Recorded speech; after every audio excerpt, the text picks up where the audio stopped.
Oi, pessoal, boa noite.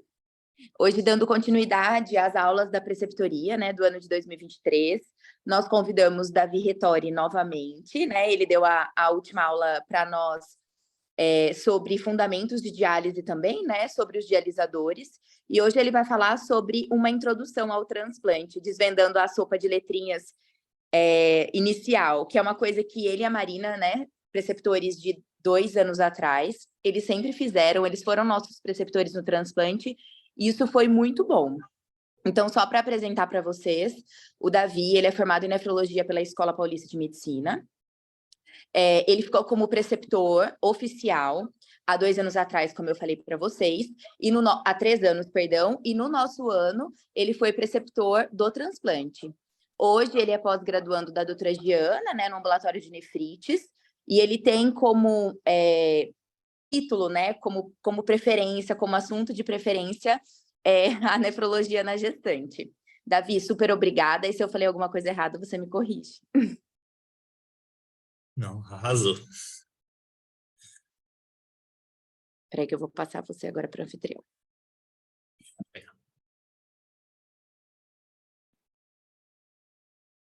Pronto. Tá, se eu vou acrescentar alguma coisa, eu amo a NefroPM. Fico sempre muito honrado de participar, de verdade. Eu amo a nossa residência, tudo que está envolvido na nossa residência. Amo ter contato com os residentes, isso estimula muito a gente a pensar, a fazer essa aula, eu estudei, aprendi mais. Então, sempre disponível, estou sempre feliz em participar. Muito obrigado pelo convite. Sempre eu gosto de, antes de começar a aula, fazer um disclaimer, né, dar algumas coisas sobre o que a gente vai falar na aula, como a Estela falou. Essa é uma aula de fundamentos em transplante renal, então é uma aula para ser uma base para fundamentar outros conceitos que a gente tem, que a gente vai ter. O transplante é um mundo, é um mundo gigantesco dentro da nefrologia, tema, tem gente que dedica a sua vida inteira só para transplante. Eu tenho muito orgulho, eu e a Marina, a gente na época da nossa preceptoria, por conta do Covid, a gente teve que mudar para o ambiente virtual e a gente começou a colocar as aulas no YouTube. E no YouTube da preceptoria, a gente tem aula de avaliação de pré-transplante renal, de captação de órgão, de cirurgia do transplante, tem uma aula de imunossupressão no transplante com o Dr. Hélio, de infecção por citomegalo, infecção no pós-transplante, tem aula de recorrência de glomerulopatia e da abordagem do paciente hipersensibilizado, dado cada aula por um cara fenomenal do Hospital do Rim, de muita experiência. O YouTube do Hospital do Rim também tem aulas excelentes a respeito de transplante renal, então o Dr. Lúcio deu uma aula, não nessa terça, na aula passada, muito interessante sobre monitorização de anticorpo contra o doador, tem aula sobre biópsia no transplante, sobre avaliação de viabilidade do doador falecido do Dr. Renato. Então, assim, a gente tem um monte de aulas muito boas dadas por grandes professores, por grandes nomes do transplante. Então, a gente tem e o meu objetivo é dar uma aula mais fundamental, mas saibam que a gente tem muito mundo para ser visto e aproveitem os canais do YouTube que a gente tem para agregar nessas aulas. Essa aula é uma aula fundamental, de novo eu vou olhar muito para o R3, que está começando, o R4 para uma forma de lembrança, né? O transplante é um mundo, você entra no estágio do transplante com esse mundo para aprender. Eu somei as horas, quantidade de minuto que tem nesses vídeos aí, só que eu apresentei, são mais de 14 horas de vídeo. Se você for ler o manual de transplante renal, também não é uma leitura muito fácil, aí são mais de 600 páginas. Então, para o residente que começa no transplante, nesse mundo, ótimo, tem muito material, mas também é muito material para você ver de uma vez. E aí você chega na enfermaria e tem lá, né? TXR, DF padrão, 42 anos, encefalopatia anóxica, creatinina 1, 4, 2 e 4, PCR, KDPI, BX, NTA moderada, PRA, MM210, PRA gregoar, TIF, TAV, IGF, entra um monte de siglas, e meu Deus, é o mundo, e eu ainda tenho que atender e cuidar bem dos meus pacientes, então, que é a nossa sopa de letrinhas, né? Então, o objetivo dessa aula é fazer um city tour, assim, né? Acusando minha idade de novo aqui, botei o Danny DeVito e o Schwarzenegger, estou botando Fresh Prince of Bel-Air aqui.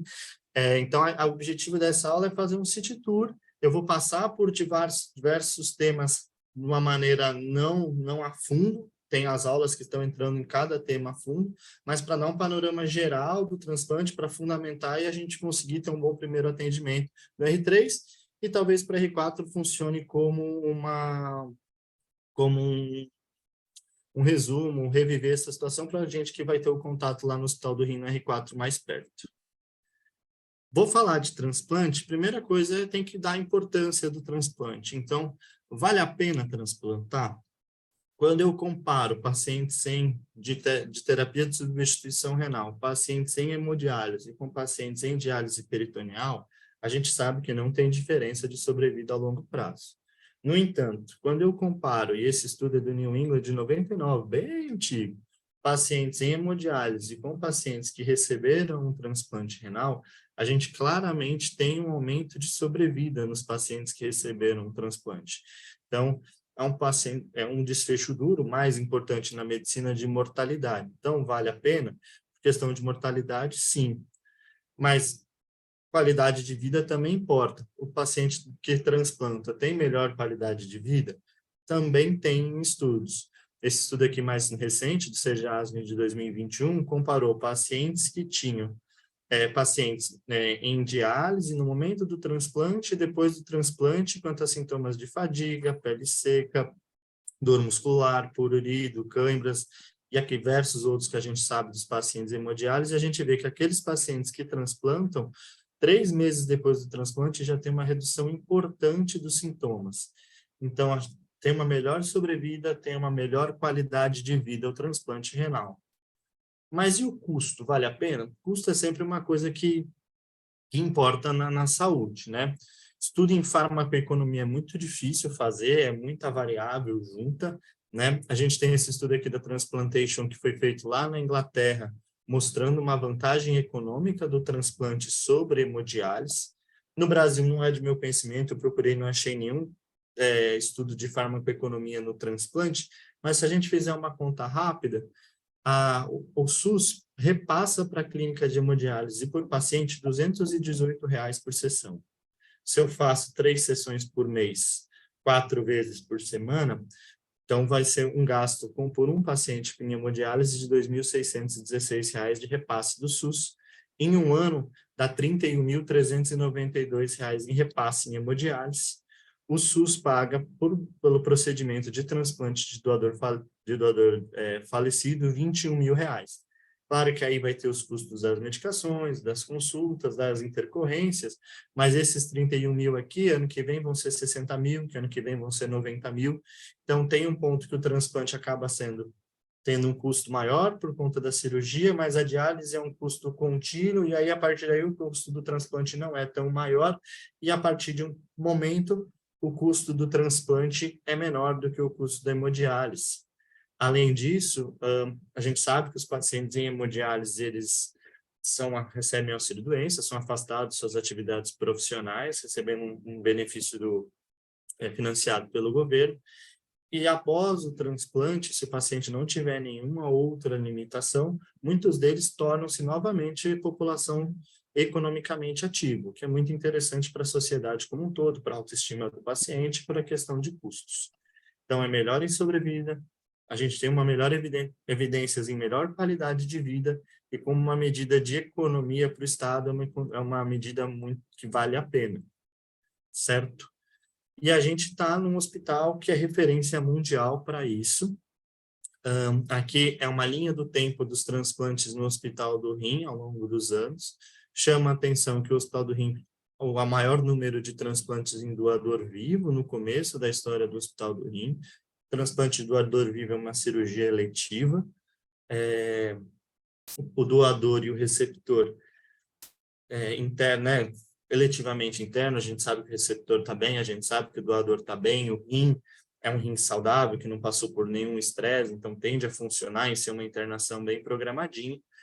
O transplante do Hospital do Rim foi ganhando corpo, ganhando experiência, ganhando melhor qualidade em todos os seus processos com o doador vivo e foi aumentando progressivamente o número de doadores falecidos. Hoje a gente fazendo maior número de doador falecido do que doador vivo, e sendo uma grande referência em quantidade de transplante no mundo e qualidade de transplante, sendo reconhecido por diversas instituições como um hospital de referência nesse assunto.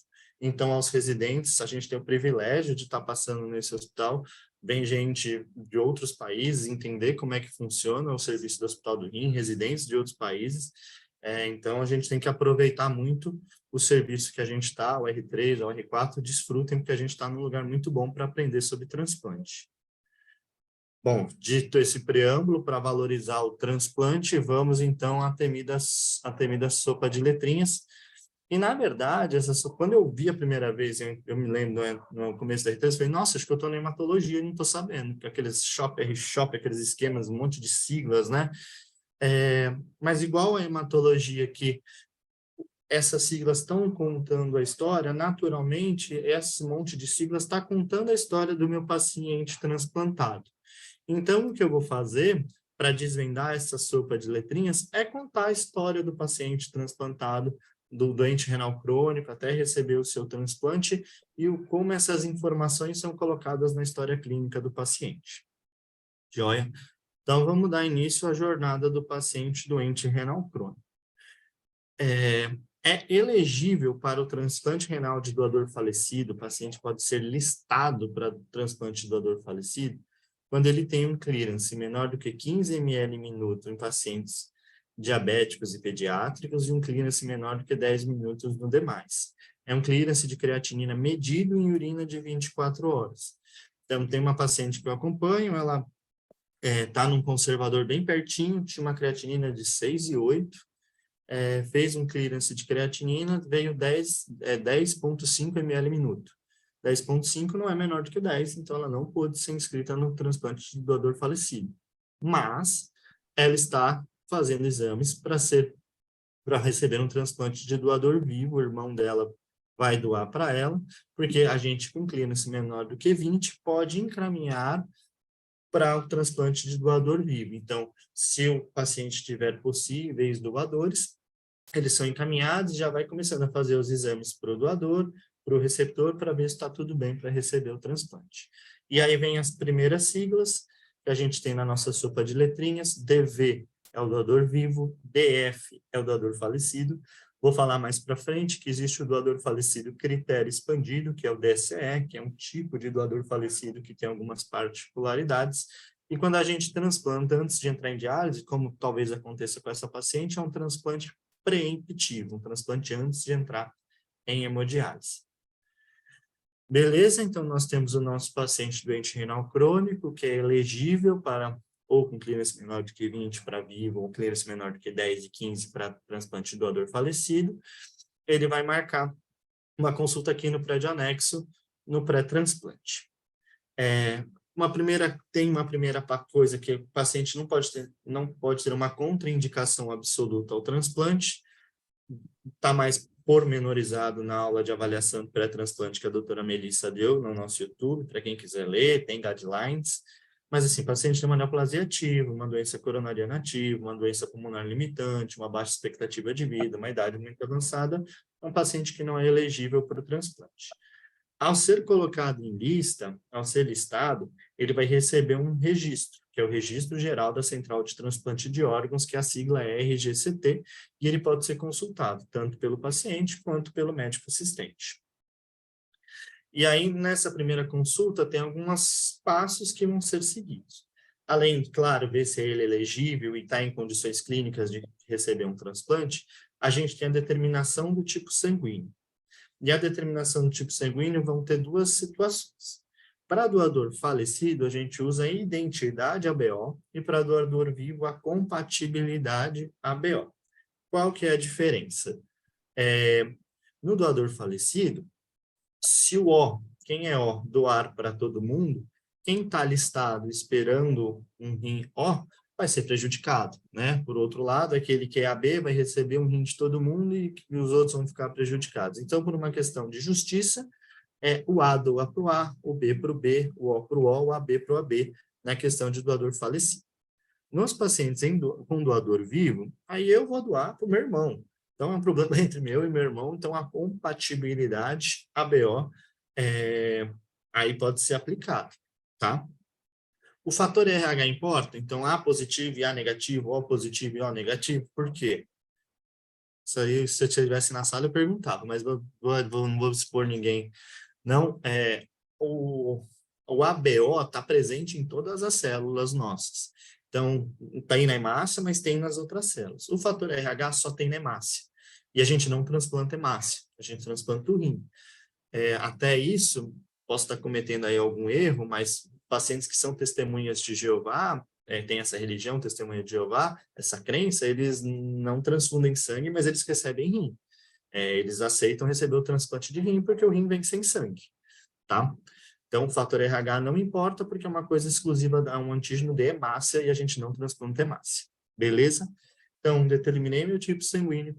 O passo número 2 é tipificar o meu HLA e determinar o painel. Talvez essa seja uma hora bem complicadinha de explicar transplante, que é essa questão imunológica. Então, o HLA é um antígeno leucocitário humano, acho que todos nós sabemos disso, e eu brinco que ele é um crachá. Toda célula anda com um crachá de identificação para saber que eu faço parte aqui desse rolê, eu sou desse corpo. A gente tem 2 tipos de crachá, do mesmo jeito que a gente tem 2 tipos de HLA. O HLA de classe 1 é um crachá geral que todas as células nucleadas têm. O HLA de classe 2 é um crachá das células de defesa, das células apresentadoras de antígeno. Então, HLA de classe 1 todo mundo tem, HLA de classe 2 somente as células de defesa e é um crachá. E igual o meu nome, né, o nome da moça aqui, Ana Miller, eu recebo um sobrenome do meu pai e eu recebo um sobrenome da minha mãe. Eu vou receber um HLA do meu pai, eu vou receber um HLA da minha mãe, e essa é a minha identificação. Claro que não é um crachá que a gente tem na nossa célula. O sobrenome que a gente recebe é o cromossoma 6. Em cada região do cromossoma 6, a gente tem nosso código genético que vai transcrever uma proteína, que é essa proteína que vai ficar expressa ali na membrana de cada célula, tá? E aí a gente tem essas questões de MHC. O MHC de classe 1, a gente tem 3 blocos. Então, essa proteína grandona, a gente divide a análise em 3 partes. O MHC de classe 1, A, B e C, que está presente em todas as células nucleadas, e DP, DQ e DR em todas as células de defesa. Então, um pedaço do meu cromossoma 6 vai codificar uma proteína que vai ficar expressa aqui. E aí, por exemplo, essa aqui é uma foto tridimensional do HLA, e aí uma região é o A, uma região é o B, uma região é o C, e uma região no de classe 1, e uma região é DP, uma região é DQ, e uma região é DR no HLA de classe 2. E aí, o HLA é uma sequência proteica. Nós, humanos, pegamos essa sequência proteica, e aí, dependendo da sequência proteica, a gente batizou de um nome. E aí, a gente não batizou de um nome, a gente batizou de um número. Então, essa sequência proteica aqui, tarará, tarará, tarará, é o HLA A2, que veio do cromossoma 6 do meu pai. A outra sequência proteica, tarará, tarará, é o HLA A7, que veio da minha mãe. E o que é feito no IgEN é tipificar o HLA. Então, a gente vai pegar a célula, eles vão ver qual que é a sequência proteica e vão dar um nome e o sobrenome que tem no meu crachá, que é o meu HLA, tanto de classe 1 quanto de classe 2. É meio complicadinho, tentei simplificar ao máximo, tá? Eu disse que que a gente tem HLA de classe 1, A, B e C, e no de classe 2 a gente tem DP, DQ e DR. A gente tipifica os 6, né? A, B e C, DP, DQ e DR. Para o transplante, a gente apenas olha para a determinação de lista, de compatibilidade, a gente apenas olha A e B no HLA de classe 1 e DR no HLA de classe 2.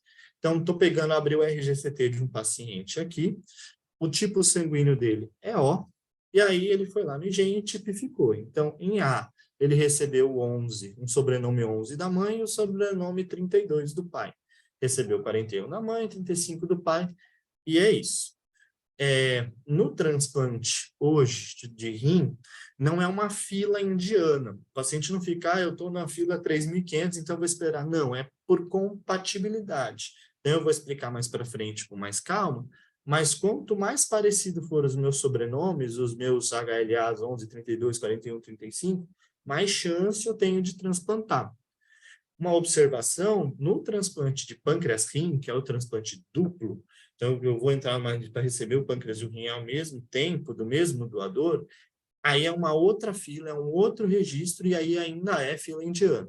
Transplante duplo é um mundo à parte em outras questões, mas a imunologia é a mesma, então eu vou seguir aqui, tá? Joia. Então, a gente teve o tipo sanguíneo, tipificou o HLA e depois a gente determina o painel. O que é o painel? Que na nossa sopa de letrinhas é o PRA. É uma informação de quantos por cento da população que se declara doadora de órgãos em São Paulo tem anticorpos pré-formados, aí em São Paulo que a gente está aqui ou na minha região, né? Então, se eu tenho um painel de 0%, é porque eu tenho, no momento que eu colhi o exame, não tenho anticorpo contra ninguém na cidade de São Paulo. Se eu tenho um painel de 80%, eu tenho anticorpos contra 80% da população. Isso me dá duas informações. Informação número 1, a chance de transplantar, chance entre aspas, porque já aconteceu de eu estar com o paciente lá na diálise, aí ele estava de catéter, aí eu falei, poxa, vamos fazer uma fístula, muito melhor para o senhor, vai ser melhor, uma diálise melhor. Ele, não, eu vou ficar aqui na máquina, tinha acabado de entrar em diálise, eu vou ficar na máquina um mês, eu tenho certeza que eu vou transplantar e daqui a pouco eu estou fora. Aí eu abri o RGCT dele, tinha um painel de 99%. Aí você tem que explicar a chance de transplantar perto do painel dele. Então, claro que ele pode ter não posso falar essa palavra, mas pode dar uma sorte e ter um rim compatível, uma pessoa que seja compatível, etc., mas é uma chance menor. E a gente tem o risco imunológico. Quanto mais anticorpo pré-formado, mais chance de ter uma rejeição eu tenho. Isso parece bem óbvio. A gente divide entre alto risco, os pacientes que têm um painel maior do que 50%, e hipersensibilizado, aqueles com maior do que 80%. O Dr. Lúcio tem uma aula no nosso canal que ele fala sobre o que a gente faz com esse paciente hipersensibilizado. A gente tem tratamentos para tentar diminuir a produção desses anticorpos aí para ter mais chance de conseguir transplantar. Certo? O soro, esse sangue, nossos anticorpos variam com o tempo. Então, né, eu tinha um anti-HBS um dia, se eu coletar meu anti-HBS aqui um ano, talvez ele tenha caído um pouquinho, talvez eu precise tomar um reforço vacinal. Então, o nosso painel e nossos autoanticorpos variam conforme as exposições que a gente tem. Então, esse soro precisa ser atualizado a cada 3 meses, tá? Se o paciente está com soro desatualizado, ele fica inativo em lista. Então, uma preocupação que a gente tem no nosso paciente não ficar inativo na lista de transplante. Joia. Então, eu tenho um paciente elegível, ele não tem nenhuma contraindicação, a gente viu qual que é o tipo sanguíneo, tipificou o HLA dele, então esse é o HLA dele, a gente sabe a informação do painel, e ele está listado ativo, esperando aqui eu estou falando do soro, tem que ter atualizado a cada 3 meses, se o paciente recebeu transfusão de sangue, eu tenho que, depois de 15 dias, também avisar para ele para atualizar o soro, tá? E aí, esse paciente agora está esperando uma ligação do Hospital do Rim chamando ele para o transplante. Quais que são os eventos formadores de anticorpos? Na ordem de risco de formação, a gestação, porque eu estou tendo contato com alguém que é metade HLA diferente de mim, então eu posso fazer anticorpos contra esses HLAs. As transfusões de sangue, e se eu recebi transplante de outro órgão sólido, como o rim. Então, beleza, nosso paciente está ali, está listado, está esperando o rim. Vamos falar rapidinho sobre o doador falecido.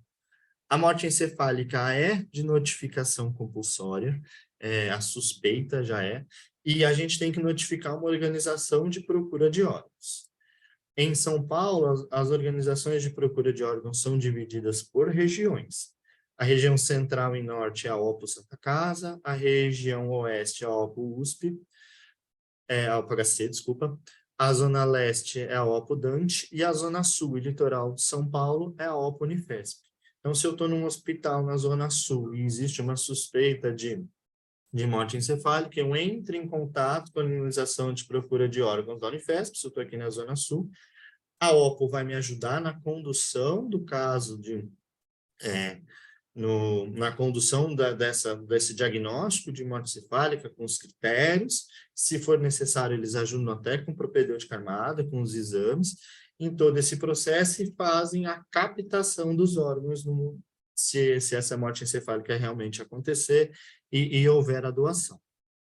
E aí é responsabilidade de cada OPO passar as informações do doador. Então, esse aqui eu estou pegando, e aí essas informações vêm numa folhinha que a gente transcreve para o prontuário do Hospital do Rim. Então, esse doador aleatório que eu peguei era um homem, ele tinha 57 anos, 80 quilos, 1,79 m, era pardo, a causa-morte foi um AVC isquêmico, tinha uma creatinina quando ele chegou no hospital de 1,1 e no dia da extração 1,4, ele não era hipertenso, não era diabético. No momento da extração ele estava em uso de nora e vaso e ele teve uma PCR. Então essas são as informações do doador que tem um rim que eu vou receber para transplantar para o meu paciente.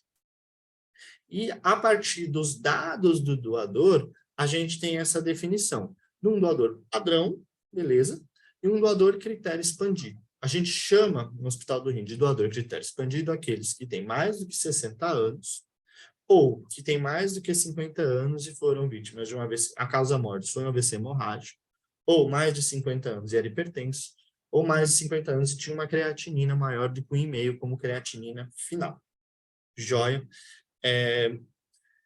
Existe uma outra classificação que entra na nossa sopa de letrinhas, que é o KDPI, que é o Kidney Donor Profile Index. São algumas informações que a gente coloca numa calculadora, tá? E ele vai te dar um número em porcentagem. É como se eu botasse uma linha reta de todos os transplantes daquele ano. Quanto mais alta a porcentagem, mais no final da fila de qualidade ou de meu rim tá. Então, um KDPI de 1%, esse tem 98 rins piores do que esse. Um KDPI de 99%, tem apenas 1% de rim pior do que esse. Quanto maior o KDPI, menor a sobrevida do enxerto em um ano.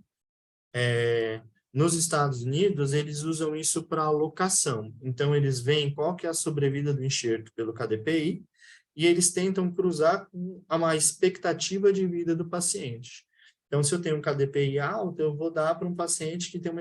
E aí, essa sobrevida do enxerto talvez seja menor, eu vou dar esse rim para um doador, para um receptor também com expectativa de vida menor.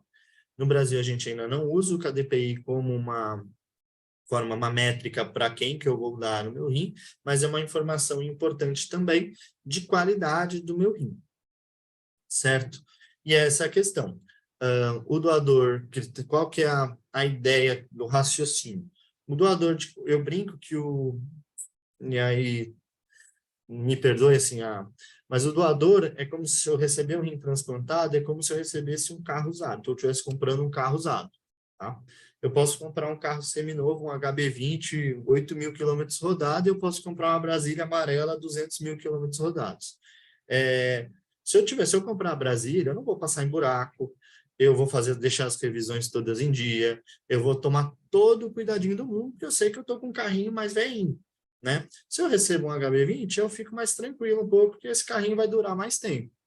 A nossa ideia no transplante, desculpa a brincadeira, mas é mais ou menos essa. Os rins de critério expandido, os rins de KDPI alto, são rins que já estão com os quilômetros mais rodadinhos. Então, a gente tem que tomar muito cuidado, porque qualquer nova agressão pode machucar um rim que já não tem tanta reserva, tá? Então, frágil, beleza? O rim nosso rim, o paciente pode receber o doador, né? A gente dá as características, eventualmente a gente pode até fazer uma biópsia desse rim. Aqui não foi feita a biópsia, mas, por exemplo, você pega um doador um menino de 30 anos, um rapaz de 30 anos, estava mexendo na fiação elétrica, tomou um choque, caiu. E aí foi diagnosticado morte encefálica, ele foi doar os órgãos. A creatinina de entrada dele era 0,8, a creatinina final era 8. Aí você, puxa vida, e agora? Hein? Um menino novo, não tinha nenhuma comorbidade, mas tem uma creatinina final de 8. Faz a biópsia desse rim, a gente olha no microscópio e olha, os glomérulos estão ótimos, o túbulo interstício é ótimo, o vaso é ótimo, ele está com uma NTA. E a NTA recupera. Então, ele tem uma creatinina de 8, mas tem uma coisa que é reversível. Então, essa biópsia, que pode ser feita durante a extração, ela me dá bastante informação de se o rim tem fiabilidade e se, por exemplo, uma NTA, talvez esse rim, quando o meu doador receber esse rim, tá? O meu receptor receber esse rim, talvez ele demore um pouquinho para funcionar, porque vai estar recuperando da NTA. Então, vai me dando informações. Ah, o meu doador o doador era um cara de 60 anos, hipertenso, não sabia que era diabético, mas tinha uma glicada ali quando a gente fez na internação de 12. Ixi, será que ele é muito diabético? Faz uma biópsia. A gente olha as condições dos vasos e decide até se vai usar esse rim para transplante e tem mais informações de que rim que eu estou recebendo, dos quilômetros rodados do meu rim.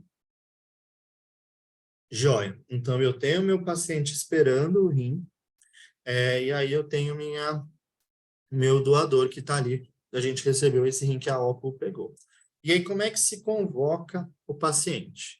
Então, eu disse que em doador falecido, a identidade é BO. Então, eu tenho lá meus 14 mil pacientes listados no Hospital do Rim. O doador, esse doador é A. Então, eu só vou pegar os A. Os B, A, B, O, não vou olhar para eles. O segundo passo é fazer uma prova cruzada. Vocês vão escutar cross-match, prova cruzada, ou às vezes na sopa de letrinhas como CX. O que é a prova cruzada? A prova cruzada é um exame que eu vou fazer para ver se eu tenho anticorpos pré-formados e se eu tenho chance de fazer rejeição hiperaguda. Rejeição hiperaguda, eu vou botar o meu rim do doador no meu receptor e ele vai ficar preto e não vai funcionar na hora. E não queremos isso, certo? Existem alguns jeitos de fazer prova cruzada. Antigamente, a gente fazia por CDC. Como é que funcionava isso? E vamos lá. Eu vou explicar de maneira muito simples, muito tosca, isso é muito difícil, mas é só para simplificar, para dar uma ideia de como as coisas funcionam para o estágio, tá? A gente pega no crossmatch tecido do doador, então a gente faz a extração, pega um pedaço do baço, pega um pedaço do linfonodo do doador, pica em vários pedacinhos. Aí eu vou pegar o sangue dos possíveis receptores, vou jogar nesse tecido linfático em uma reação catalisada por complemento. Se eu tiver lise desse tecido linfonodal do doador, tá claro que eu vou ter uma rejeição hiperaguda, né? Então, um paciente que tem uma prova cruzada positiva, em que o soro desse paciente, que ele colheu, tá lá no painel que ele colhe a cada 3 meses, está guardado no IgEM, reagir contra o tecido linfático do doador, essa é uma prova cruzada positiva. Se eu colocar o rim, vai acontecer a mesma coisa. Esse paciente não é candidato a receber o transplante. Certo? É assim que o Hospital do Rim fazia. Hoje em dia, a gente faz por um método diferente, que é o painel por Luminex. O painel por Luminex, como é que funciona? O Dr. Lúcio, quem assistiu a aula dele terça-feira passada, explicou provavelmente muito melhor que eu. Tem um BID, tem uma plaquinha, em que cada uma dessas bolinhas aqui é um HLA humano manufaturado. Então, é a sequência proteica de cada HLA humano. Então, aqui, por exemplo, é o BID 721. Aqui é o A21, por exemplo. Aqui é o A26. Então, é a sequência proteica como se fosse a humana. Então, eu vou lá, eu vou ter meu doador. Antes de extrair o órgão, eu já tipifico o meu HLA do meu doador. Eu sei que o meu doador é A21. Beleza. Então, eu vou pegar o sangue de cada possível candidato que tem o mesmo tipo sanguíneo e vou pingar no A21 para ver se eu tenho anticorpo contra esse HLA manufaturado. No painel de Luminex, como é que funciona? O bidzinho é vermelho e tem um antígeno HLA aqui preso. Vocês estão vendo meu mouse, né? A gente pinga o soro do receptor. Se o meu soro tem anticorpo pré-formado, vai grudar um anticorpo no meu HLA aqui, certo? E aí eu jogo uma luz polarizada e uma máquina faz a mensuração da luz. Se eu jogo essa luz e não gruda nenhum anticorpo, essa luz continua vermelha. Se eu jogo a luz e tem o anticorpo grudado, essa luz vai tendo maiores intensidades de verde conforme mais anticorpos grudam. E aí esse software dá uma intensidade de luz verde, que é a intensidade de anticorpos pré-formados que eu tenho. Não sei se foi muito complicado, mas é mais ou menos assim que a gente faz hoje no Hospital do Rim. Quais que são as vantagens da gente usar esse BIDzinho? A gente não precisa de tecido linfático do paciente, então a gente ganha tempo de isquemia fria. A gente tipifica o HLA do doador, ele ainda está considerado hematoencefálico, mas às vezes ainda não fez a extração dos órgãos, e eu já começo a ver, já tenho uma lista dos principais candidatos e já vou até convocando eles. Então, o meu rim fica menos tempo no balde de gelo esperando um doador, enquanto eu ainda estou pegando quem que é o possível doador. Então, o Hospital do Rim diminuiu bem o tempo de isquemia fria com esses BIDs. Esse é um método semi-quantitativo, então, vai grudar um anticorpo no BID, vai passar uma luz. Se tiver anticorpo, em vez de ficar vermelho, vai ficar verde pela intensidade de verde, ele vai dar esse nome aqui, que é MFI. Aí é mais para o R4, que talvez veja isso lá no POI. O MFI é a intensidade de luz verde. No Hospital do Rim, um MFI maior do que 1.500 é igual a uma prova cruzada positiva, e aí esse candidato vai ter risco de rejeição hiperaguda. Quer dizer, então, que um paciente que tem um MFI menor do que 1.500 não contraindica o transplante? Exatamente, não contraindica, mas é motivo de atenção. Porque se eu tenho anticorpo e eu vou entrar em contato, será que esse anticorpo vai subir? Então, é uma atenção que a gente tem, mas quem decide se a prova cruzada positiva é um MFI maior do que 1.500. Vocês vão ler, aí mais conversando com os R4, lá na captação, um MFI de soro histórico. O que é isso? A gente atualiza o soro a cada 3 meses. Meus anticorpos variam, né? Anti-HBS, anticorpo contra a Covid, varia conforme o tempo. Então, eu posso ter tido, em algum momento da minha vida, um anticorpo positivo contra o A27, que agora está zerado no meu sangue. Ótimo, eu transplanto. Mas eu sei que eu tenho célula de memória que talvez, em contato, volte a produzir anticorpo. E toda vez que tem um doador com aquele HLA, isso fica guardado em prontuário, é uma informação que o IGEM passa. Então, ele vai avisar, olha, esse doador tem um MF, não tem nenhum anticorpo pré-formado contra o A26, mas um soro lá em 2020 já teve. Então, a gente ficou, opa, tem célula de defesa aí. Será que quando entrar em contato vai subir? O anticorpo vai fazer alto anticorpo? Não contraindica o transplante, a gente tem tranquilidade contra a rejeição hiperaguda, mas a gente fica atento se ele não vai fazer um DSA, um anticorpo contra o doador. Essa minha... cometendo um pecado de explicar isso de tipificação de HLA, é um assunto para especialista. Quando eu era R4, a gente teve aula disso no IGEM, com a doutora Maria Gerbasi e com o Renato de Marco, do Instituto de Imunogenética. São fantásticas aulas. Cola lá na doutora Laila, vê com a Estela e com a Luísa, de ver se eles conseguem nessas aulas, porque com certeza vai ser muito melhor do que eu expliquei, com pessoas muito mais qualificadas, mas insisto, a ideia é só clarear um pouquinho a ideia de como é que é a escolha imunológica do transplante, tá? Mas peçam para ter essas aulas que são excelentes. Joia. Então, vou pegar, tenho meu doador, meu receptor, tenho meu doador, peguei o mesmo tipo sanguíneo, fiz uma prova cruzada. Aqueles que têm prova cruzada positiva estão fora, quem é de tipo de sanguíneo diferente está fora. Então, agora eu tenho só um grupo de pacientes, esses todos são elegíveis a receber esse transplante. E aí eu vou determinar os mismatches, que a gente vê na nossa sopa de letrinhas como MM, que é a histocompatibilidade. Então, esse slide aqui eu peguei da aula da doutora Suelen, que ela explica sobre captação de órgãos até muito melhor do que eu nesse sentido também. Então, o HLA, por exemplo, do nosso doador era A1, A30, B7, B49, DR1, DR11.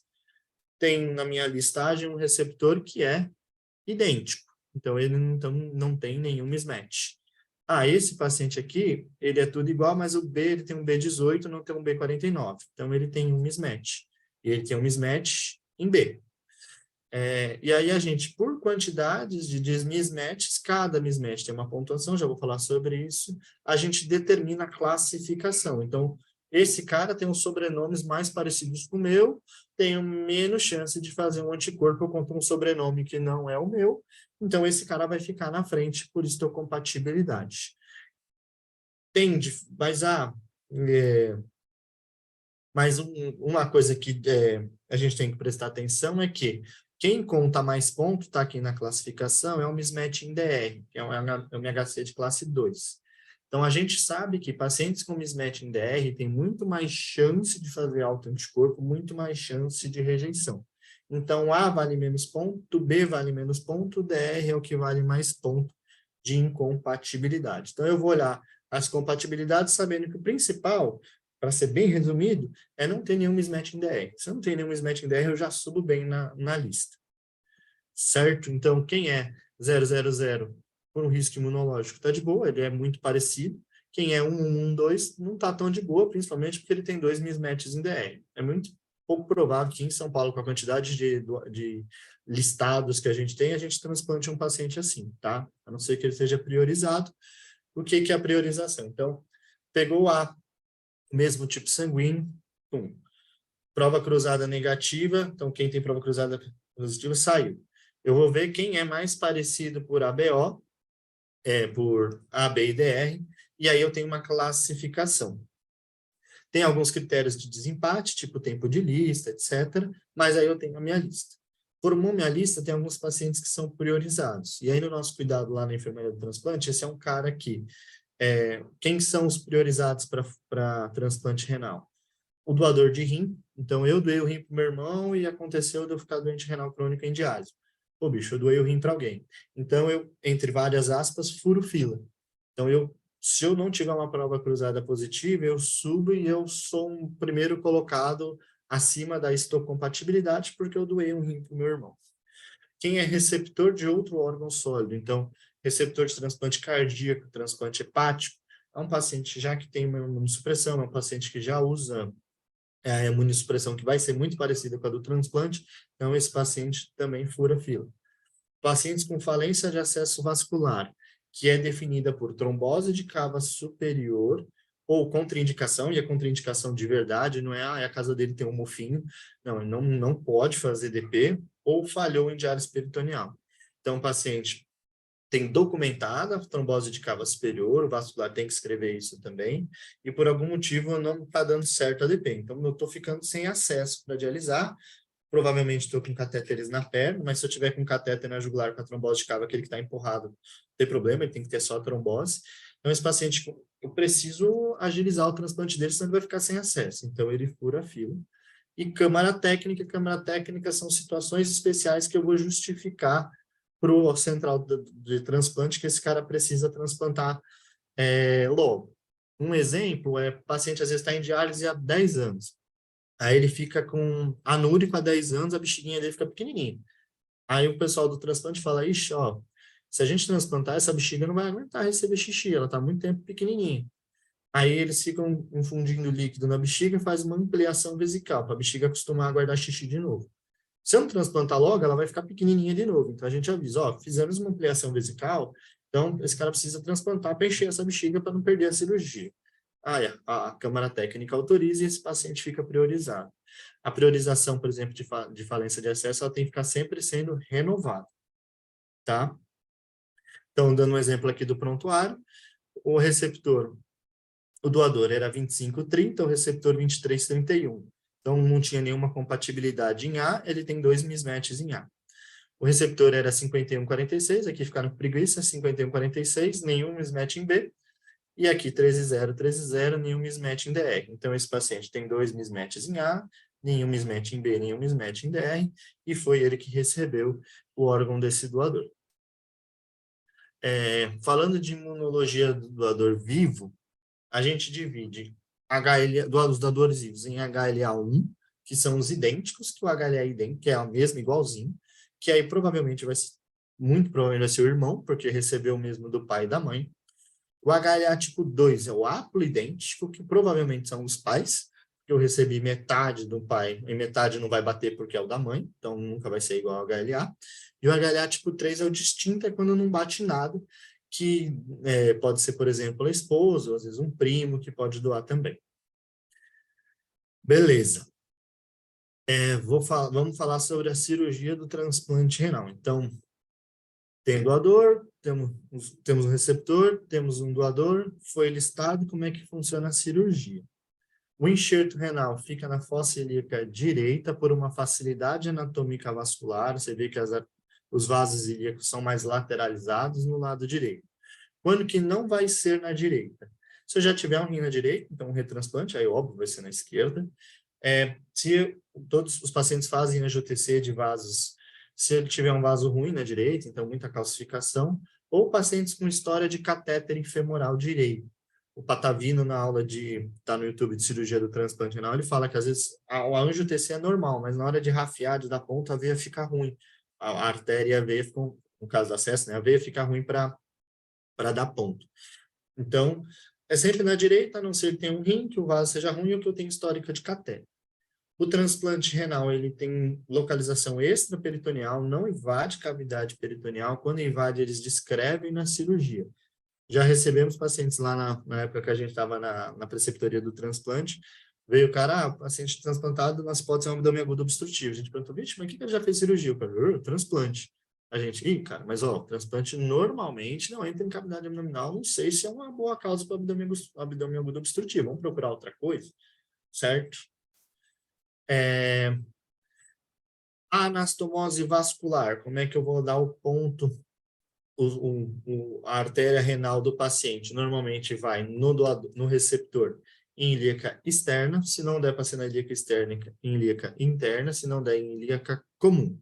Vocês vão ver na nossa sopa de letrinhas, usou PET de aorta. O que é PET? PET é usar um vaso do doador. Então, o doador vem o rim, vem a artéria e vem um pedaço de aorta, eles pegam um pedaço da aorta para esticar a artéria renal do doador. Cano de espingarda, vocês vão às vezes ler na sopa de letrinhas. O rim do doador, normalmente a gente tem uma artéria renal, mas a gente pode ter variação anatômica para o paciente ter duas artérias renais. E aí ele vai escrever, o rim do doador tinha duas artérias renais.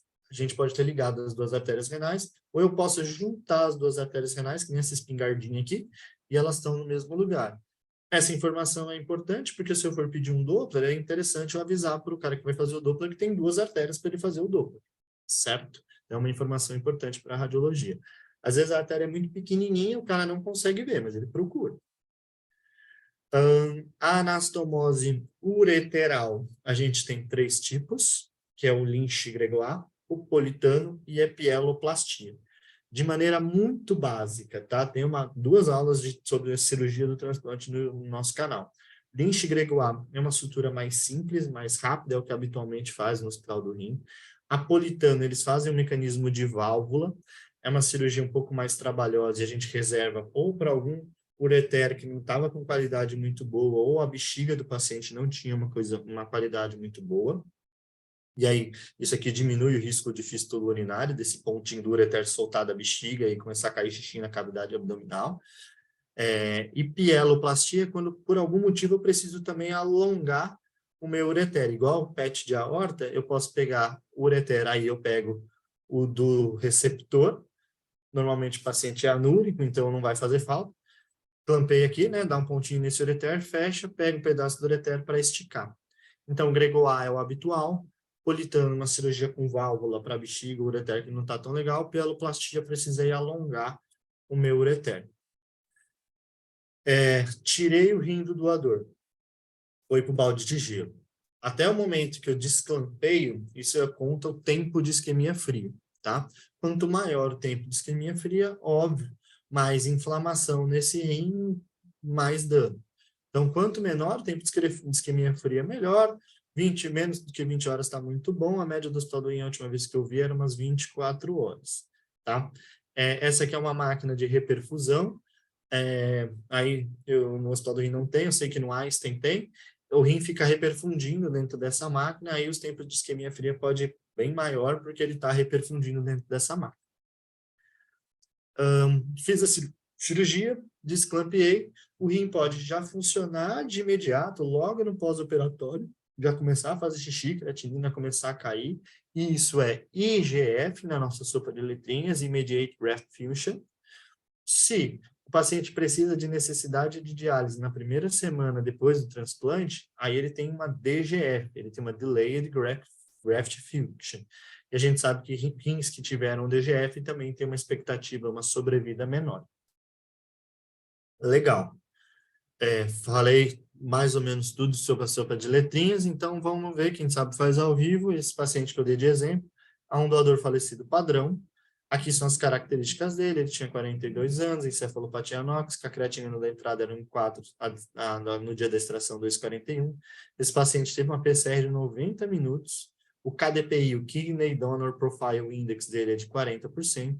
Provavelmente, por conta dessa PCR prolongada, acharam melhor biopsiar, ele tinha uma NTA moderada, então, opa, talvez seja um rim que não funciona de primeira, tem uma NTA moderada. O painel do paciente é 0, então ele não tinha anticorpos pré-formados contra ninguém, paciente de baixo risco imunológico. Ele tinha 2 mismatches em A, um mismatch em B e nenhum mismatch em DR, você viu? Então, apesar de ele ter bastante mismatch aqui, ele não tinha nenhum DR, então ele fica bem classificado. A sutura ureteral dele foi agrego A, ureter e bexiga ok. A anastomose foi em vaso vascular, foi em vasos ilíacos externos, tudo certinho. Foram feitas 2 anastomoses de artéria renal separadamente com PET. Então, esse paciente tinha 2 artérias. Se eu for fazer um Doppler, eu tenho que avisar o radiologista, ele precisou esticar com a artéria aorta. O tempo de isquemia fria foi de 27 horas, o tempo de isquemia, que é quando você tira do balde de gelo e desclampeia, foi de 16 minutos. Aqui tem muita relação com mecanismo de isquemia e reperfusão, mas a nossa TAV no Hospital do Rim é muito baixinha, os cirurgiões são muito monstros, eles operam muito bem. E esse rim, apesar de ter uma biópsia com uma NTA moderada, ele teve uma função imediata do enxerto e funcionou legalzinho. Beleza? Então, esclarecemos algumas coisas dessa sopa de letrinhas. Pensam que acabou? Não. A aula está sendo gravada, então, cara, vamos aproveitar o momento, né? Eu fiz a aula, vocês estão aí se esforçando, vai gravar, então se você tiver no YouTube, fala assim, putz, a partir daqui eu já não vou gravar, mas depois eu vejo no YouTube. Tá documentado. Vamos falar sobre a decisão de imunossupressão, tá? Eu prefiro fazer a aula completinha, que a gente saiba sabendo tudo, talvez o R3 pegue um pedaço, o R4 pegue outro, depois revisita a aula. Joia, fiquei me justificando porque eu falo muito. A decisão da imunossupressão no transplante, ela vai depender de 3 coisas. Ela vai depender do nosso paciente, dos quilômetros rodados, da característica do rim que eu estou recebendo, mas especialmente da imunologia, certo? Então, quando eu olho o meu paciente, eu olho, por que ele entrou em doença renal crônica? Será que é uma glomerulopatia? Tem risco de recorrência? Algumas comorbidades, eu tenho que evitar algumas medicações. Então, gota que eu vou usar alopurinol, e doença hepática, que a azatioprina pode ser hepatotóxica, eu evito a azatioprina. O inimitório, que a gente vai falar mais na frente, ele altera a cicatrização, ele tem um padrão ruim de dislipidemia, então eu vou olhar qual medicação que eu vou escolher olhando um pouco o meu paciente. Eu falei que o rim de critério expandido, ou rim com algumas características, é aquele rim que eu tenho que tomar mais cuidado, eu tenho que fazer revisão, não posso passar no buraco. Então, o rim de critério expandido também tem que tentar minimizar ao máximo o risco de rejeições ou novas agressões. E a imunologia é o principal, quanto de anticorpo que eu tenho, meu painel. Então, essas 3 coisas que vão ser determinantes. A imunossupressão tem uma fase de indução e uma fase de manutenção. A imunossupressão varia dentro de serviços. Cada serviço tem seu protocolo, eles têm as mesmas bases. Eu vou falar um pouco sobre o protocolo do Hospital do Rim. Tá? Então, a indução. Existem algumas possibilidades, as mais comuns são o basiliximab para aqueles pacientes de baixo risco imunológico e a timoglobulina, a globulina antitimócito para os demais. Na aula que o Dr. Hélio deu sobre imunossupressão no transplante renal, ele contou que o Hospital do Rim faz 1.000 transplantes por ano. Então, e eles têm um acesso à informação, eles têm muita produção, principalmente por causa do Dr. Hélio e de toda a equipe. Então, eles conseguem alimentar e ver o que está acontecendo com o seu próprio funcionamento. Esse estudo do Hospital do Rim, eles compararam um paciente que recebeu baixo risco imunológico, que recebeu basiliximab e everolimo, basiliximab e micofenolato, e quem recebeu timoglobulina. E a gente viu que os pacientes que, mesmo sendo baixo risco, que receberam timoglobulina, tiveram bem menos rejeição do que aqueles que receberam basiliximab. Então, tem serviços que fazem indução com basiliximab, tranquilo, é o seu protocolo.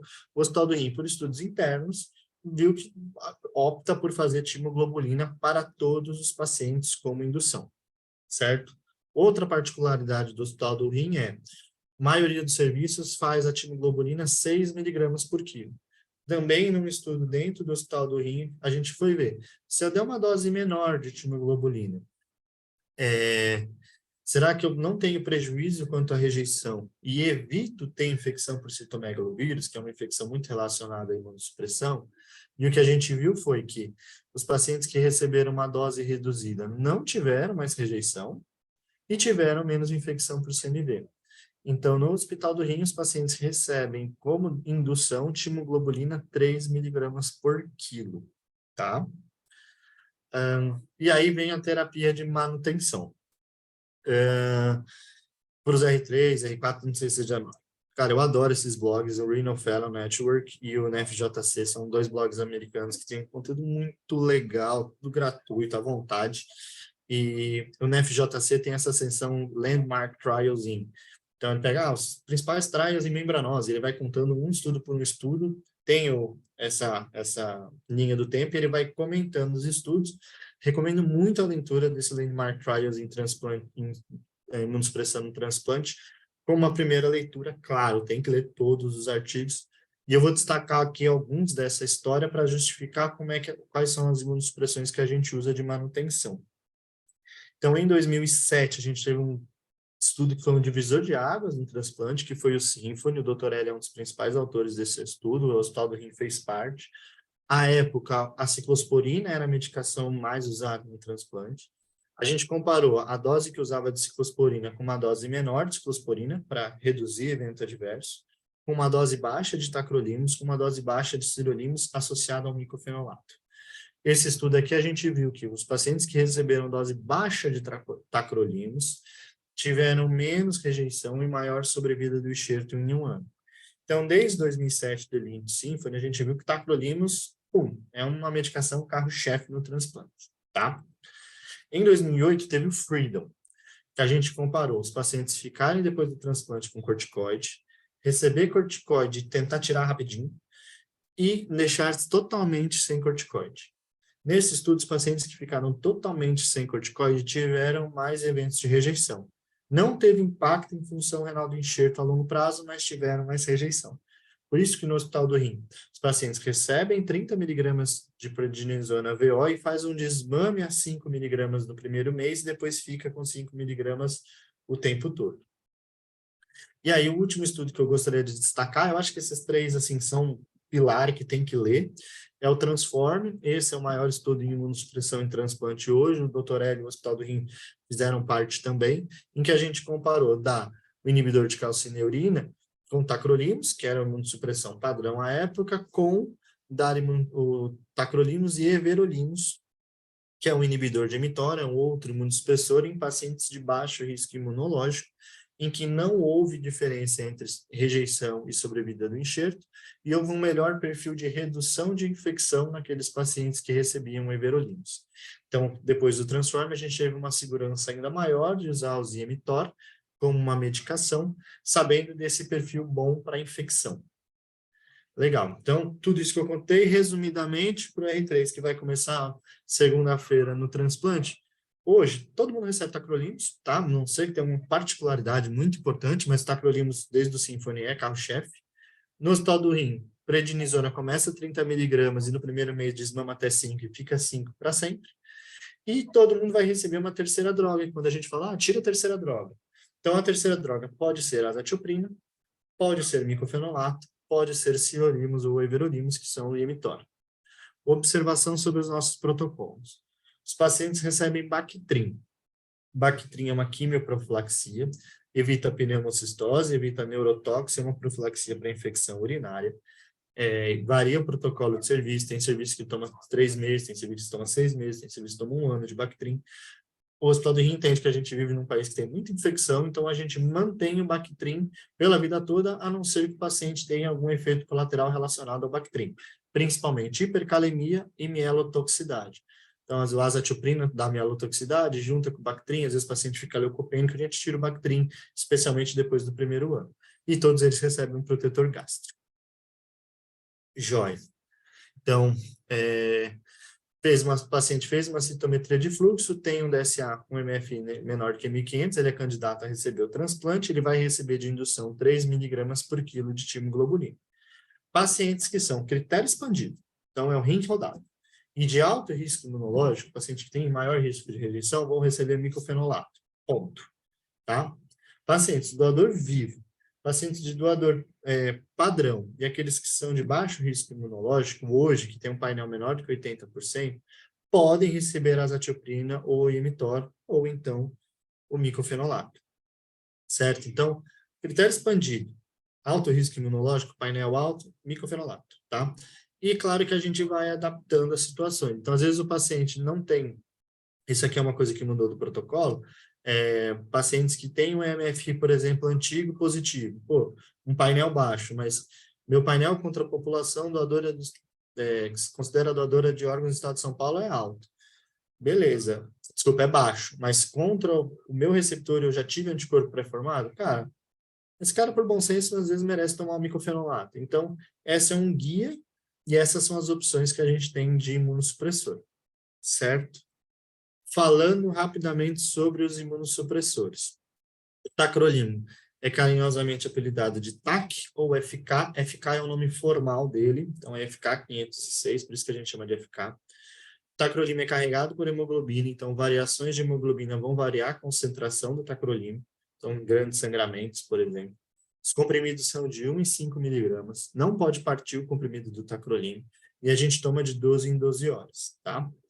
A faixa terapêutica no Hospital do Rim é de 5 a 10, a concentração. Tem muita variação interpessoal e por isso que a gente dosa a concentração no sangue e a gente mensura no vale. Então, o paciente toma às 8 da manhã, 8 da noite. A gente vai coletar o exame 7 da manhã antes dele tomar o remédio para ver a hora que se está mais baixo, se ainda está acima de 5. Fechou? Quais são os efeitos colaterais mais comuns do tacrolimus?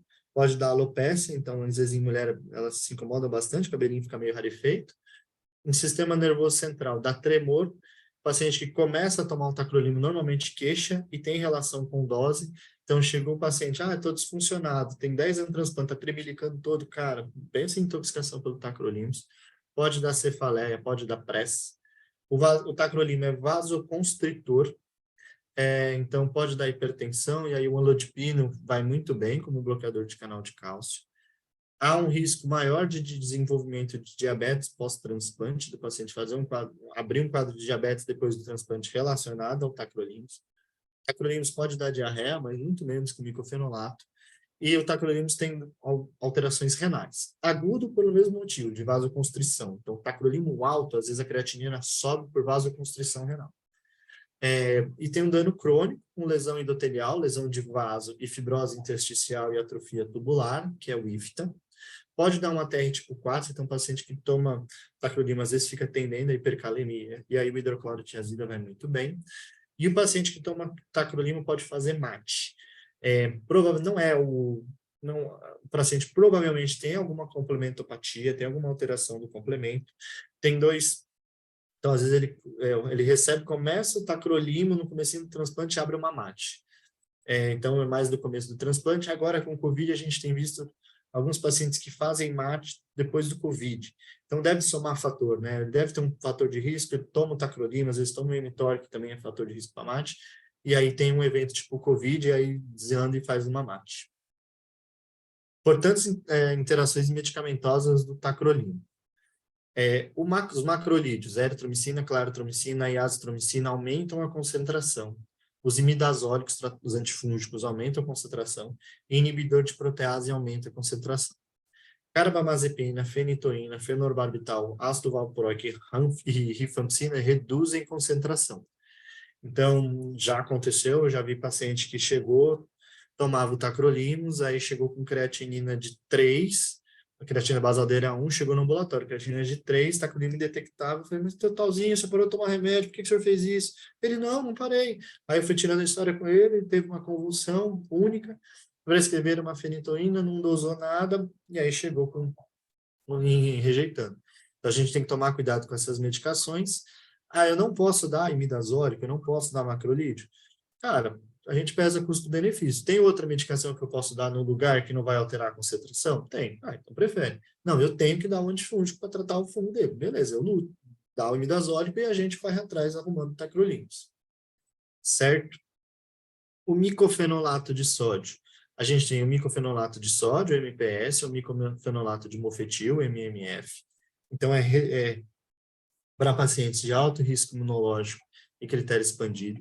A dose cheia são 2 comprimidos de 12 em 12. Ele tem muito menos variação interpessoal, então a gente habitualmente não dose a concentração. Principal queixa é intolerância gástrica e diarreia. Micofenolato de sódio, um pouco menos intolerância gástrica do que o micofenolato de mofetil.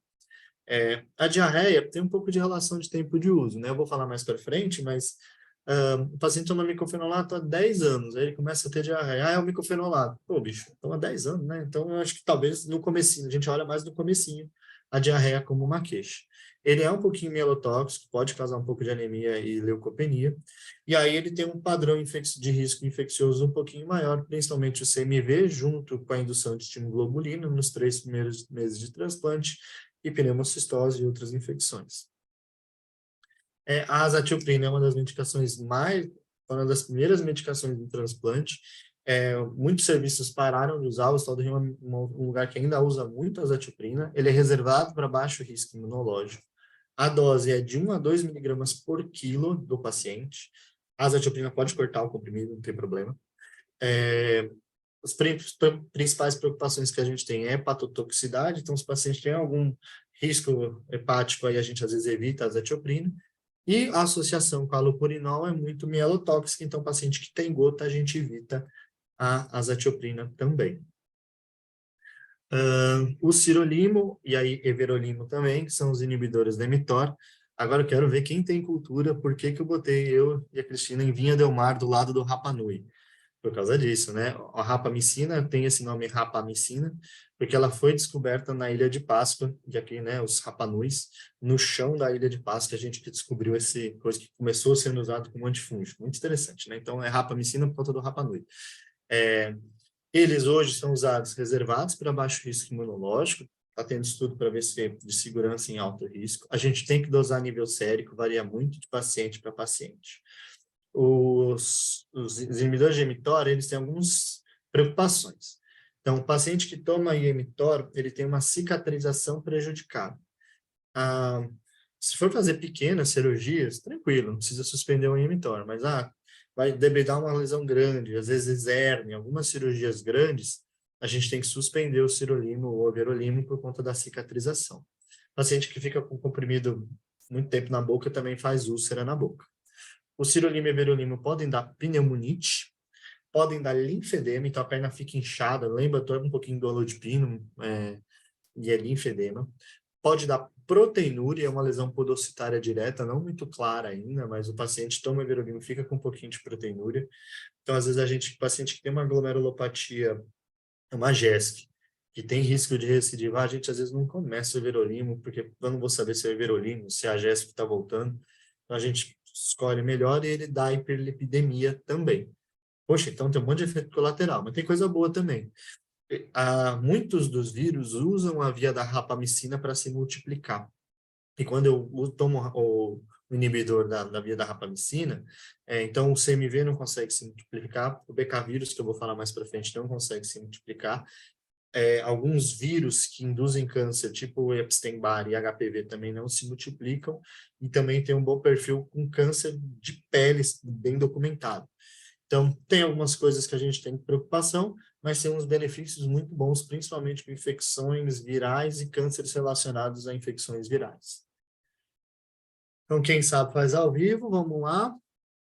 Esse paciente aqui recebeu um transplante de doador falecido. Seu doador tinha 57 anos, foi vítima de um AVC isquêmico. A creatinina na chegada do hospital era 1,1, no dia da extração 1,4. Esse doador teve uma PCR de 10 minutos, o Kidney Donor Profile Index dele é de 68%. 57 anos, vítima de AVCI, né? Ele é um padrão quase critério expandido, né? Fizemos biópsia para ver como é que era a situação do paciente. Ele tinha uma fibrose intersticial e atrofia tubular leves, uma arteriosclerose moderada e uma arteriolosclerose leve. ele tinha um painel contra a Galeate classe 1, A, B e C, de 76%, e contra a Galeate classe 2, de 24%. Tinha 2 mismatches em A, nenhum mismatch em B, nenhum mismatch em DR. O paciente tinha gota, então talvez esse cara não merecesse asa, né? A sutura na bexiga foi agregoar, a veia foi alongada com a cava, tempo de isquemia fria de 11 horas. Esse paciente, em 2018, ele tinha um DSA positivo, então ele tem mismatch em A, né? Ele não vai ter DSA positivo em nem B nem DR, porque ele é igual. Mas em A, ele tinha, em 2018, um anticorpo pré-formado. Hoje ele não tem, mas ele já teve, então é um cara que tem célula de memória. Então, o cara é um padrão, mas quase estendido, tem um painel alto, já teve anticorpo pré-formado, esse cara provavelmente vai receber indução com timoglobulina. Nem falei isso, mas talvez seja muita coisa. Os pacientes que têm essa risco, a gente tem dado uma dose extra de timoglobulina, ele recebe 4 miligramas por quilo, e vai receber de imunossupressão de manutenção tacrolimo, micofenolato e prednisona. Joia. Falando ainda sobre imunossupressão, a imunossupressão é uma balança, tá? Então, a gente tem que entender algumas coisas. Se eu estou dando imunossupressão de menos, eu tenho risco de rejeição. Se eu estou dando imunossupressão de mais, e eu tenho risco de infecção.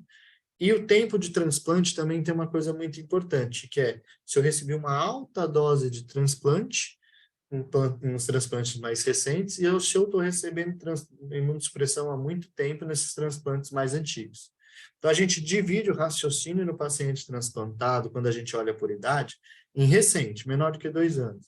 Esse é um cara que tem mais risco de rejeição, é um cara que tem risco de infecção oportunista relacionada à imunossupressão, principalmente a indução, o timoglobulina, e é um paciente que pode ter complicação cirúrgica. Os pacientes tardios, com mais de 2 anos, o paciente pode ter doença cardiovascular, porque está tomando prednisona, porque está tomando tacrolimo, porque é hipertenso e diabético há bastante tempo. Oncológico, porque não tem muito tempo de imunossupressão. É um paciente que vai ter mais infecção da comunidade do que infecção oportunista e algumas complicações tardias da imunossupressão. Botei essa sopona aqui para mostrar que a sopa de letrinhas não é tão pequena quanto parecia, uma sopona de letrinhas, e já são 1 hora de aula, mas eu vou estender mais um pouquinho para pequenos flashcards de transplante renal.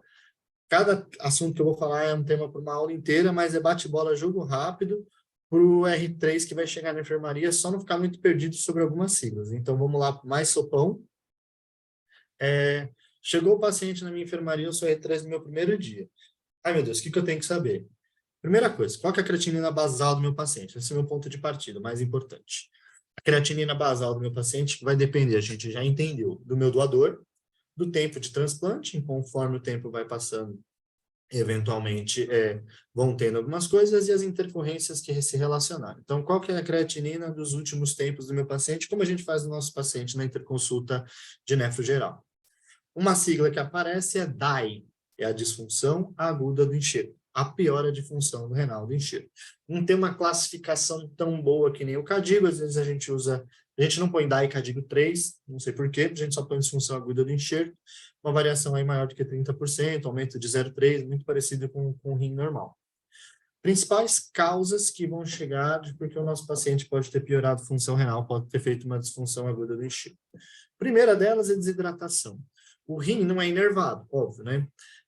Então, ele tem um mecanismo desadaptado de vasoconstrição quanto à relação de falta de água. Então, nossos pacientes são orientados a tomar bastante água por dia, porque ele não percebe que desidrata. Então, qualquer pequena desidratação reflete muito em aumento de creatinina e a gente fica confuso. Então, hidratar bastante, e se o paciente piorou a função renal, soro na veia, velho.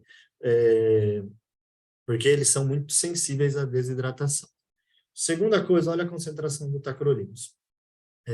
Falei que nível alto dá vasoconstrição e pode ser um motivo da creatinina estar subindo. Uma observação, a diarreia tem lesão de enterócito e absorve mais o tacrolimo. E aí soma fator. O paciente absorve mais o tacrolimo, faz concentração alta, faz vasoconstrição, está tendo diarreia, desidrata e a creatinina sobe bem. Então, paciente com diarreia, tacrolimo alto, piorando função, cara, Hidrata, aí vê se você vai reduzir um pouquinho o tacrolimus se ainda está com diarreia, ou se você vai manter entendendo que a diarreia está saindo, mas essa é uma causa muito importante de disfunção aguda do enxerto. Mais flashcards. Infecção urinária, também extremamente comum. A gente trata a infecção urinária por 5 a 7 dias. Se o paciente tem pielonefrite, febre, disfunção aguda do enxerto, dor no enxerto, a gente estende para 14 dias. Às vezes o paciente a gente entendeu como uma pielonefrite, tem uma urina trabalhada, tem uma urocultura positiva, ele está no D13 de antibiótico, a creatinina não caiu. Falei, bicho, acho que eu vou biopsiar, está acontecendo alguma outra coisa. Eu biopsio e está lá, cheio de neutrófilos nos meus túbulos, indicando que eu tenho realmente uma pielonefrite. A gente chama isso de pielonefrite histológica, e aí eu opto por estender. Então, não está tendo rejeição, não está tendo mais nada, eu vou estender meu antibiótico para 21 dias. Bacteriúria assintomática no transplante eu trato, tem uma urocultura positiva, o cara está jóia. Nos 3 primeiros meses a gente até trata, porque tem as questões de manipulação cirúrgica. Depois disso a gente só trata se tiver sintoma, lembrando que alteração de função renal é sintoma. Às vezes, como o rim não é inervado, eles têm muito pouca queixa de dor no enxerto, ou toxemia. Então, às vezes, tem uma urocultura positiva, a creatinina está subindo, putz, tá lá um motivo, né? Então trata. Jóia. Diarreia é uma queixa frequente no paciente transplantado renal. As gastroenterocolites agudas virais autolimitadas são prevalentes neles, como são na população geral. O micofenolato. O paciente toma, como eu disse, tem 10 anos que ele toma micofenolato. Ele está com diarreia. É o micofenolato. Cara, ele toma 10 anos. Aconteceu alguma outra coisa.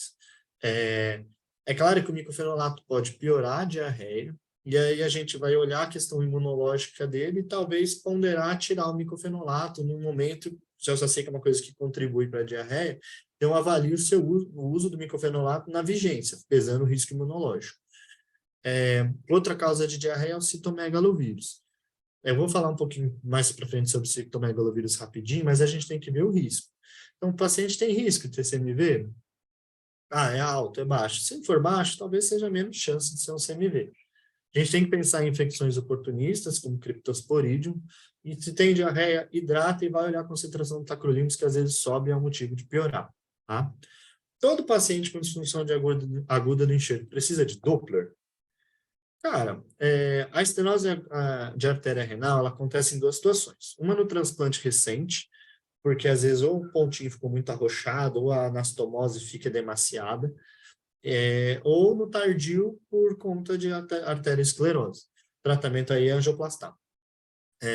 E aí você pode fazer e aí você pode fazer o ultrassom não só para ver a artéria renal, mas também para ver se tem alguma obstrução.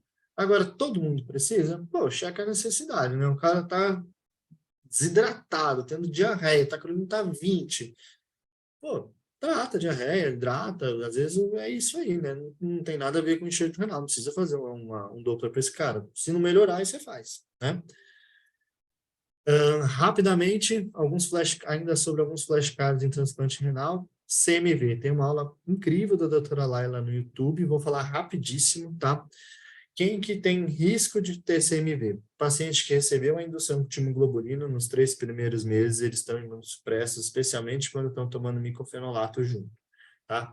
O paciente que o doador era IgG positivo para CMV, então o doador teve contato com CMV, e eu não tive, eu também tenho muito risco de pegar CMV, certo? Tem 2 estratégias que a gente pode fazer com CMV, especialmente no começo do transplante. Eu posso ficar vendo se um CMV está aparecendo no meu corpo e tratar antes de aparecer alguma coisa, ou eu posso fazer profilaxia, já dar um remédio para não ter nada, tá? A profilaxia é com valganciclovir, ele tem uma vantagem que evita infecção por herpes zoster também. O limitante dele é o custo, é uns 20 mil, 25 mil reais o tratamento de 3 meses com ele, aí vocês viram que o SUS paga 21 mil para o transplante, nem se paga, tá? O monitoramento a gente pode fazer com antigenemia. Antigenemia é olhar o antígeno do CMV dentro do leucócito, ou a gente pode fazer o PCR. No hospital do rim, por protocolos internos, a gente começa a dosar a viremia a partir do 21º dia do transplante, até 3 meses. E se eu tenho mais do que 5 mil cópias, aí eu tenho grande chance disso virar o CMV doença e a gente trata antes de aparecer doença.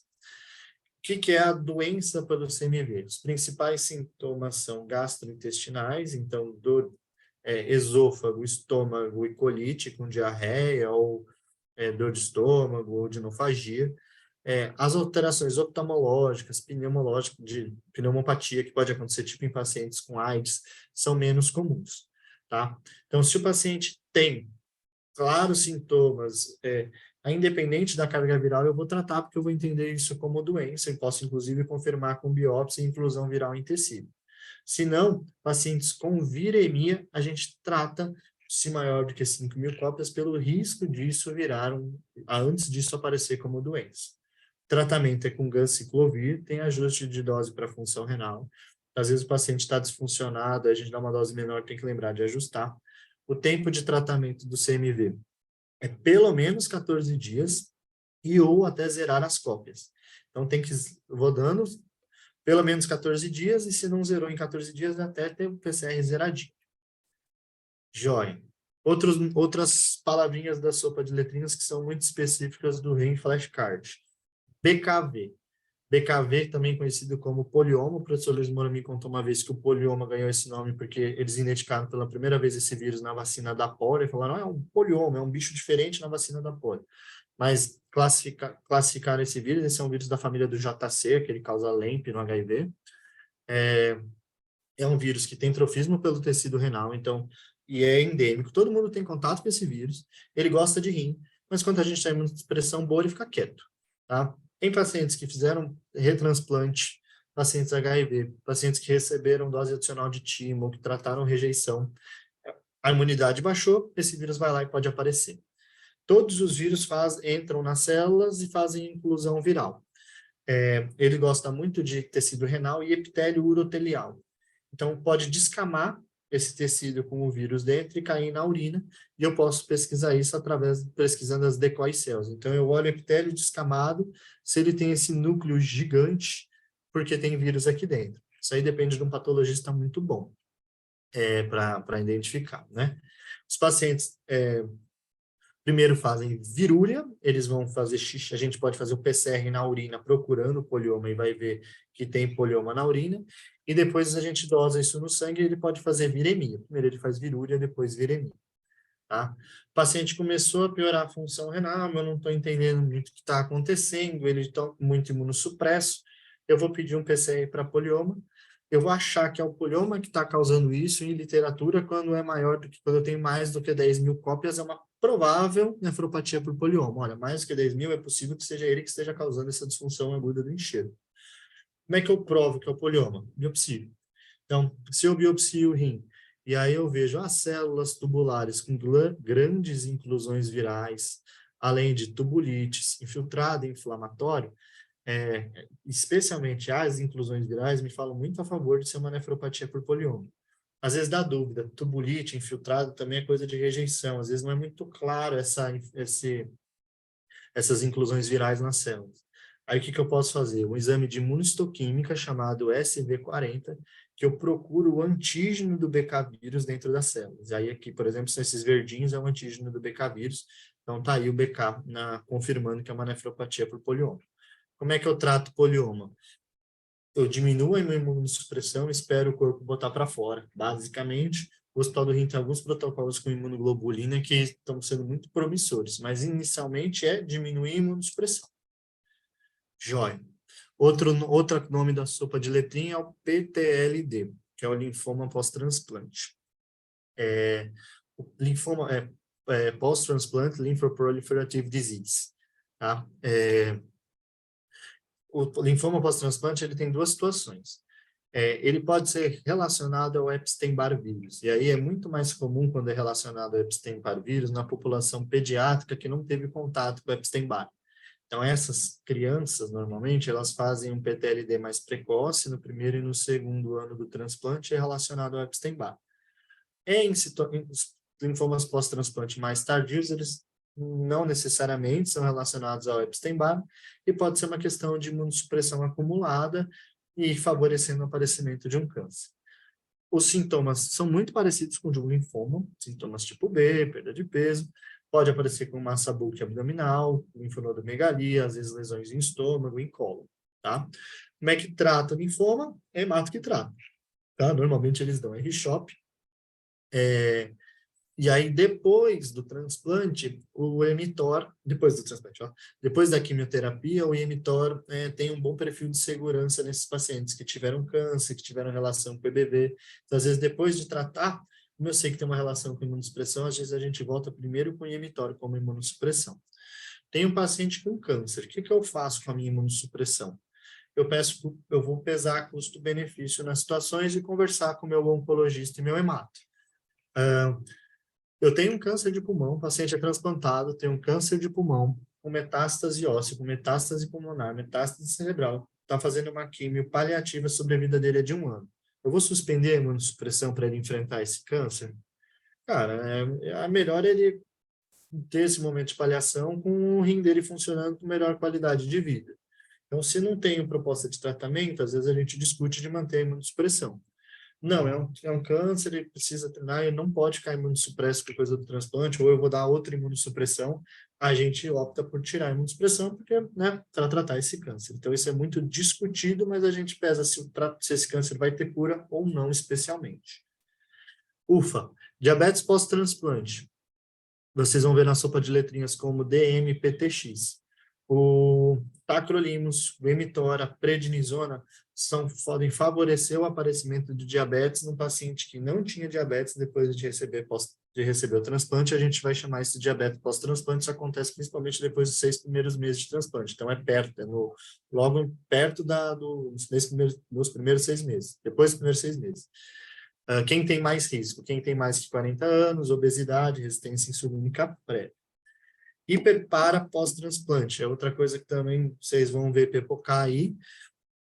Nosso paciente doente renal crônico em diálise não tem a sua taxa de filtração alterada, faz hiperfosfatemia, tem a hipertrofia da glândula paratireoide, e essa glândula eventualmente pode ficar autônoma. No momento que eu recebo um rim, a minha excreção de fósforo e minha reabsorção de cálcio normalizam, né, num rim funcionante. Só que se eu tenho uma paratireoide autônoma, ele é um hiperpara terciário, mas que lembra um pouquinho o hiperpara primário, né? Eu vou ter uma glândula hiperfuncionante num rim funcionante. Então, esses pacientes podem fazer hipercalcemia. Praticamente metade deles resolve a hipercalcemia com Sinacal 7, e aí, se o paciente continua tendo hipercalcemias limitando, muito altas, ou não tolera o Sinacal 7, eventualmente podem fazer a PTX, que o R4 do osso acompanha. Juro que está acabando, não ligo que eu estou falando muito, vocês vão aproveitar, depois olha no YouTube, aproveitem. Sobre rejeição. A gente divide rejeição em rejeição aguda celular e rejeição aguda mediada por anticorpos. Qual que é mais comum hoje? A celular. Por quê? Porque a gente vê muito bem e a gente não transplanta quem tem risco de fazer rejeição por anticorpo, né? A gente toma muito cuidado com esses testes, com MFI, com os cross-matches, né? Então, a rejeição aguda mediada por anticorpo é um evento cada vez menor, porque a gente escolhe bem o rim que a gente vai dar para o paciente, tá? Quem que tem risco, quem que a gente suspeita? Quem tem uma piora de função não explicada por outros motivos, e a gente olha o risco imunológico.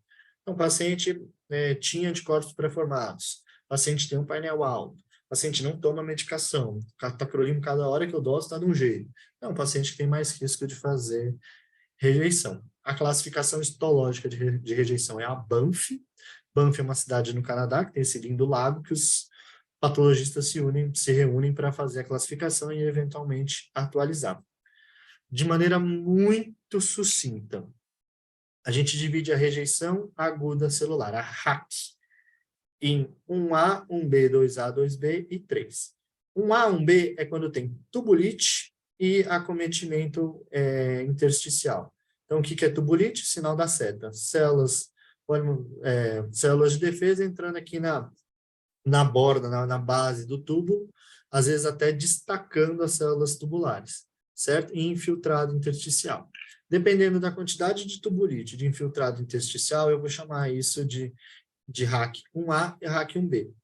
Se eu tiver pouquinho de tubulite, pouquinho de infiltrado intersticial, que não fecha para 1A, mas eu tenho piora de função renal e eu tenho um infiltradinho, eu chamo isso de RAC borderline. Então, não tem critério para RAC 1A, mas tem um infiltradinho lá, e às vezes o paciente está piorando função, eu vou entender isso como uma rejeição que está, entre aspas, começando e a gente trata, tá? Se na rejeição, se a gente pega vaso, principalmente artéria maior, então aqui um monte de células de defesa pegando meus vasos, aí isso aqui se eu tenho então arterite, eu tenho uma RAC 2A, 2B ou 3, e aí meu tratamento vai mudar. Então, tubulite infiltrado 1A, 1B, pegou vaso, 2A, 2B ou 3. Rejeições 1A, 1B a gente trata com corticoide, tem arterite, a gente dá timo. Tá? E algumas vezes a gente rebiopsia para ver se melhorou, se desinflamou e etc. As rejeições agudas mediadas por anticorpos são bem menos comuns. O que vai chamar a atenção é especialmente um ataque em microvasculatura, uma capilarite, principalmente em capilar peritubular, o capilar que fica do lado dos túbulos reabsorvendo tudo. Para chamar de rama, para chamar de rejeição aguda mediada por anticorpo, eu tenho essa capilarite, eu tenho que ter evidência do anticorpo. Então, eu tenho ou um DSA no sangue, um anticorpo específico contra o doador, ou, na biópsia, eu tenho sinais de ativação de anticorpo no meu tecido, que a gente vê pelo C4D. Eu vejo ativação de complemento. Então, o anticorpo vai grudar, vai ativar complemento, eu sei que está tendo uma reação imune ali. Então, aqui, uma imagem de uma biópsia, aqui tem uma pequena tubulitezinha, né? Aqui uma pequena tubulitezinha, e aqui é o capilar peritubular cheio de célula inflamatória. Na hora que a gente faz a imunofluorescência, esses aqui são os capilares peritubulares com C4D positivo. Então, é isso que eu estou documentando que é um anticorpo que está fazendo isso aqui, e aí eu chamo isso de rejeição aguda mediada por anticorpo. O tratamento é tirar os anticorpos, ou com plasmaférese ou com imunoglobulina, e tentar reduzir a produção com rituximab e bortezomib. A gente tem muito menos evidência de tratamento de rejeição aguda mediada por anticorpo do que de rejeição celular. Se a rejeição aguda mediada por anticorpo é menos comum, a rejeição crônica mediada por anticorpo é uma preocupação maior que a gente tem. Aí é o cara que às vezes está com tacrolimo meio baixo, é o cara que tem gaps de imunossupressão e ele começa a fazer alguns anticorpos, mas não é agudo. E aí isso vai incomodando os capilares, principalmente glomerulares, e aí funciona como se fosse um lúpus, uma associada à infecção, é um dano por anticorpo crônico. Então, a gente tem lesões em duplo contorno, o paciente piora a função, faz hematura e proteinúria, é uma lesão glomerular mesmo, glomerulonefrite. E aí a gente faz o C4D, também é positivo. Então, se eu faço o paciente piorando função, começa a hematura e proteinúria, eu biopsio, tem essa meio características, membrana proliferativa, duplo contorno, C4D positivo, eu vou chamar isso de rejeição crônica mediada por anticorpo. Aí aqui não adianta chapuletar a imunossupressão, às vezes eu troco a manutenção por uma mais forte, ou insisto com o cara para seguir bem aderente, porque isso aqui é uma coisa mais crônica. Enfim, foi longa, mas eu prefiro que seja completa e vocês revisitem isso do que ficar curto. Espero que seja um manual, né? Tem 14 horas de aula, eu falei por 1h25, então é melhor 1h25 do que 14, né? Só então, resumidamente, uma sugestão de abordagem para o paciente transplantado para o R3, que vai começar mês que vem.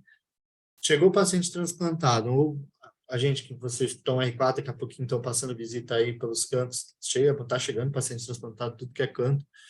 Primeira coisa, eu vou olhar quanto tempo de transplante que eu tenho, porque eu sei se o problema dele é muita imunossupressão de quantidade ou muita imunossupressão de tempo que ele está recebendo, e eu vou dar a creatinina de base para saber qual que é o meu ponto de partida. Se eu tenho as informações do doador, eu entendo quais são os quilômetros iniciais do meu rim, eu sei então, de que rim que eu estou trabalhando, é um rim mais novinho, zero bala, é um rim mais cansadinho, a DPI é uma dessas informações. Aqueles aspectos cirúrgicos me dão algumas particularidades, então, tem 2 artérias, vou avisar o patologista, a sutura da bexiga foi assim, tem mais risco de fístula urinária.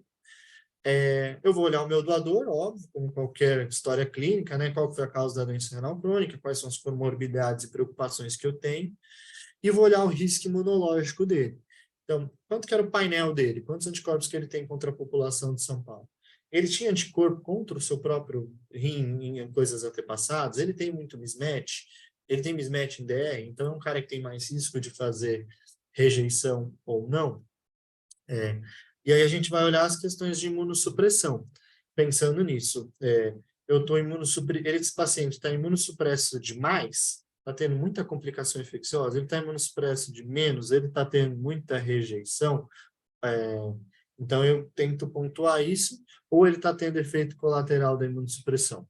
Então essa aqui é uma sugestão de abordagem para transplante, na enfermaria do transplante, tentando esmiuçar cada coisa daquela sopa de letrinha e entender todos os processos que fazem o paciente chegar até a gente.